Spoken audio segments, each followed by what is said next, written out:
ನಮಸ್ಕಾರ, ಚಿಟ್ಟೆ ಹೆಜ್ಜೆಗೆ ಸ್ವಾಗತ.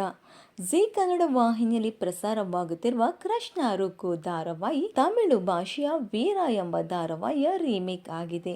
ಇನ್ನು ಈ ಎರಡು ಧಾರಾವಾಹಿಯಲ್ಲಿ ನಟಿಸಿದ ನಟಿಯರು ಯಾರು ಅನ್ನೋದನ್ನ ಈ ವಿಡಿಯೋದಲ್ಲಿ ನೋಡೋಣ. ಕೃಷ್ಣರವರ ಪಾತ್ರದಲ್ಲಿ ಕನ್ನಡದಲ್ಲಿ ಅಕ್ಷಯ್, ತಮಿಳಿನಲ್ಲಿ ಅರುಣ್. ರುಕ್ಕುರವರ ಪಾತ್ರವನ್ನ ಕನ್ನಡದಲ್ಲಿ ಮೌನ, ತಮಿಳಿನಲ್ಲಿ ವೈಷ್ಣವಿ. ಕಲ್ಯಾಣಿರವರ ಪಾತ್ರವನ್ನ ಕನ್ನಡದಲ್ಲಿ ದಿವ್ಯಾ, ತಮಿಳಿನಲ್ಲಿ ಸುಭಿಕ್ಷಾ. ಭವ್ಯರವರ ಪಾತ್ರವನ್ನ ಕನ್ನಡದಲ್ಲಿ ಸ್ನೇಹ, ತಮಿಳಿನಲ್ಲಿ ಹಾಸಿನ್. ವಿನಯ್ ರವರ ಪಾತ್ರವನ್ನ ಕನ್ನಡದಲ್ಲಿ ಚಂದನ್, ತಮಿಳಿನಲ್ಲಿ ಸಿದ್ಧಾರ್ಥ್. ಮಂಜಣ್ಣರವರ ಪಾತ್ರವನ್ನ ಕನ್ನಡದಲ್ಲಿ ನವೀನ್, ತಮಿಳಿನಲ್ಲಿ ಸೂರ್ಯನ್. ಸೂರ್ಯಪ್ರಕಾಶ್ ರವರ ಪಾತ್ರವನ್ನ ಕನ್ನಡದಲ್ಲಿ ಎಸ್ ನಾರಾಯಣ್, ತಮಿಳಿನಲ್ಲಿ ಶಿವಕುಮಾರ್. ಹಾಗೂ ಸೂರ್ಯಪ್ರಕಾಶ್ ರವರ ಸಹೋದರಿಯ ಪಾತ್ರವನ್ನ ಕನ್ನಡದಲ್ಲಿ ಸುಚಿತ್ರಾ ಹಾಗೂ ತಮಿಳಿನಲ್ಲಿ ಲಕ್ಷ್ಮೀರವರು ನಟಿಸುತ್ತಿದ್ದಾರೆ. ಇನ್ನು ವೀರ ಹಾಗೂ ಕೃಷ್ಣ ರುಕ್ಕು ಈ ಎರಡು ಧಾರಾವಾಹಿಯಲ್ಲಿ ನಿಮಗೆ ಇಷ್ಟವಾದ ಧಾರಾವಾಹಿ ಯಾವುದು ಅನ್ನೋದನ್ನ ಕಮೆಂಟ್ ಮೂಲಕ ತಿಳಿಸಿ.